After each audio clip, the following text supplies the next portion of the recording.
भारत की जनगणना सामाजिक भूगोल के अंतर्गत आज हम देखने का प्रयास करेंगे। आप सभी को सुप्रभात।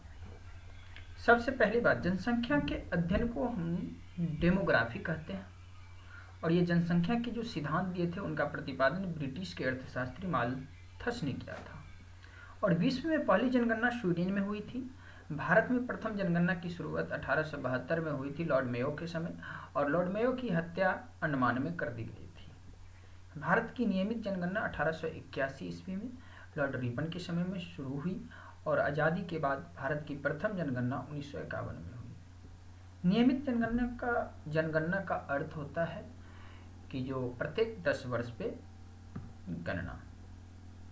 माल्थस का सिद्धांत था यदि जनसंख्या को नियंत्रित नहीं किया जाए तो वो 1:2, 2:4, 4:8 और 8:16 के रिस्पेक्ट में बढ़ती जाएगी।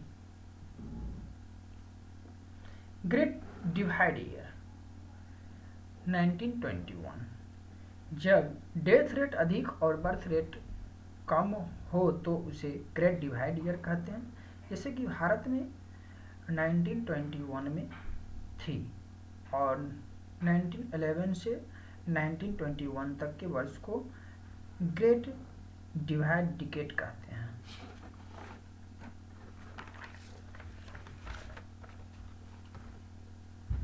ऐतिहासिक दृष्टि से मौर्य काल में भी गोप नामक अधिकारी के द्वारा जनगणना के कार्य किए जाते थे। महत्वपूर्ण है कि मध्यकाल में अबुल फजल के ऐने अकबरी में भारत की जनसंख्या 10 करोड़ बताया गया था। अति महत्वपूर्ण है कि आधुनिक भारत में अनुच्छेद 246 के अनुसार भारत की जनगणना संघ सरकार के दायित्व के अंतर्गत है और इसे केंद्रीय गृह मंत्रालय के द्वारा संपन्न किए जा रहे हैं। ध्यान रखना है कि भारत के वर्तमान जनगणना आयुक्त डॉक्टर सी चंद्रमौली है। नोट: लघु विभाजक वर्ष 1981 और लघु विभाजक दशक 1971 टू 1981 के वर्ष को कहा जाता है। अब बात करते हैं हम 2011 की जनगणना। इसका जो मुख्य संकेतक है, सबसे पहले तो 2011 की जनगणना भारत की 15वीं जनगणना और स्वतंत्र भारत की 7वीं जनगणना थी। 2011 की जनगणना में पहली बार एनपीआर तैयार किया गया, नेशनल पब्लिक रजिस्टर,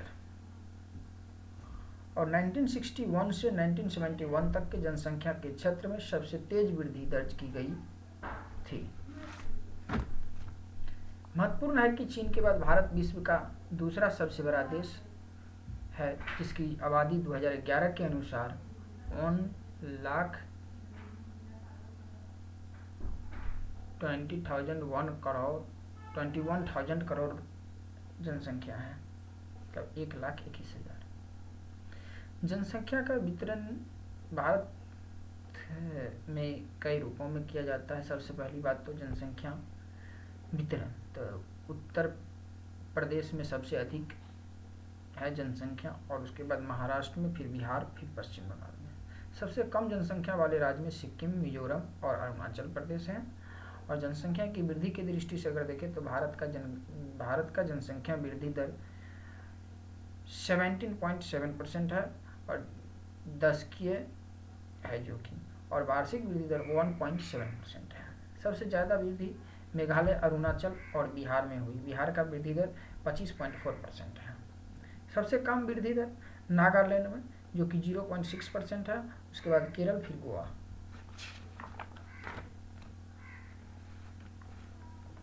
जनसंख्या घनत्व दूसरा फैक्टर है। जनसंख्या घनत्व प्रति वर्ग किलोमीटर निवास करने वाली जनसंख्या भारत जो होती है वो जनसंख्या घनत्व कहलाती है और भारत का जनसंख्या घनत्व है वो 382 व्यक्ति पर किलोमीटर स्क्वायर है।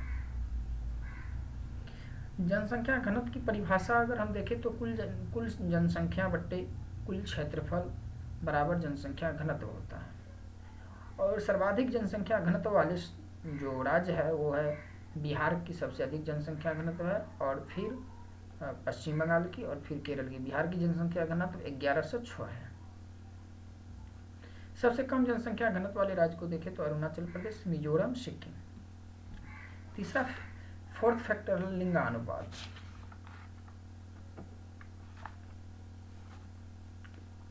प्रति हजार स्त्रियों की संख्या को लिंगानुपात कहते हैं। भारत में 1943 है और सबसे ज़्यादा केरल की है जो कि 1084 है, उसके बाद तमिलनाडु के, फिर आंध्र प्रदेश की। प्रति हजार के दृष्टि से केरल और पांडिचेरी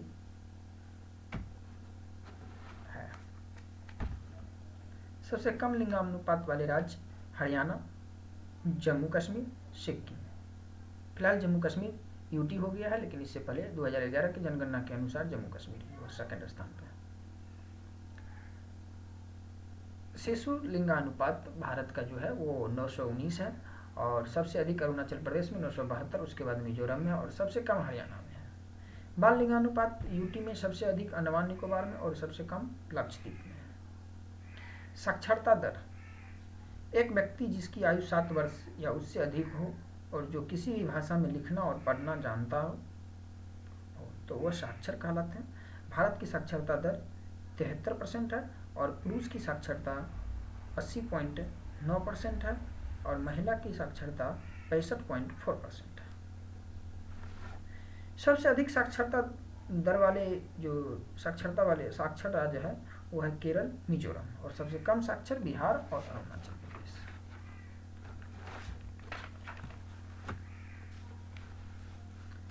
नोट में एक बात है, राष्ट्रीय जनसंख्या नीति 2000 ईस्वी में बनाई गई और जिसका लक्ष्य 2045 में जनसंख्या स्थिरीकरण करना है। यूटी में सबसे अधिक लक्षद्वीप, यूटी में सबसे अधिक साक्षरता लक्षद्वीप में है और अंडमान में है और यूटी में सबसे कम दादर और नगर हवेली में है।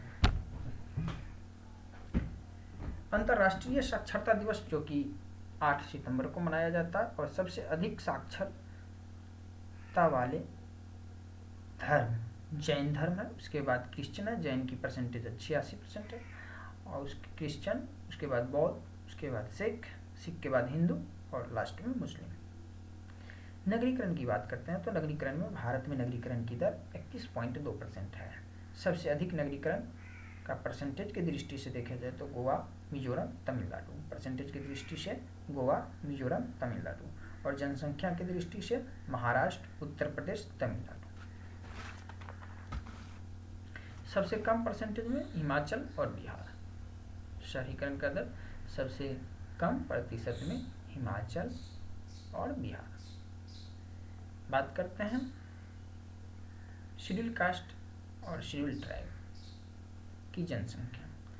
तो एससी के परसेंटेज में परसेंटेज की दृष्टि से अनुसूचित जाति की जो संख्या है सबसे अधिक वो पंजाब, हिमाचल प्रदेश और बंगाल में। और जनसंख्या में सबसे अधिक शेड्यूल कास्ट वो यूपी, बंगाल, बिहार। नोट, नागालैंड और अरुणाचल प्रदेश में कोई शेड्यूल कास्ट नहीं है। अब शेड्यूल ट्राइब जनसंख्या की दृष्टि से अनुसूचित जनजाति सबसे अधिक मध्य प्रदेश में, फिर महाराष्ट्र में और फिर उड़ीसा में। सबसे अधिक जनजाति समुदाय में विविधता उड़ीसा में ही है और शेड्यूल ट्राइब में हरियाणा, पंजाब में कोई शेड्यूल ट्राइब नहीं है। शेड्यूल ट्राइब परसेंटेज की दृष्टि से सबसे ज़्यादा मिजोरम, नागालैंड, मेघालय में। बात करते हैं कुछ अन्य बातों की। सर्वाधिक जनसंख्या वाला केंद्र शासित प्रदेश दिल्ली, पांडिचेरी है। सबसे कम जनसंख्या लक्षद्वीप में है।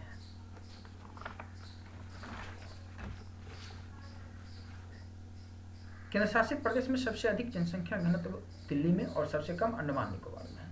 जनसंख्या की दृष्टि से सबसे छोटा केंद्र शासित प्रदेश लक्षद्वीप और भारत में सबसे अधिक साक्षरता वाला जिला शेरचिप मिजोरम में है और नगर में आइजोल है।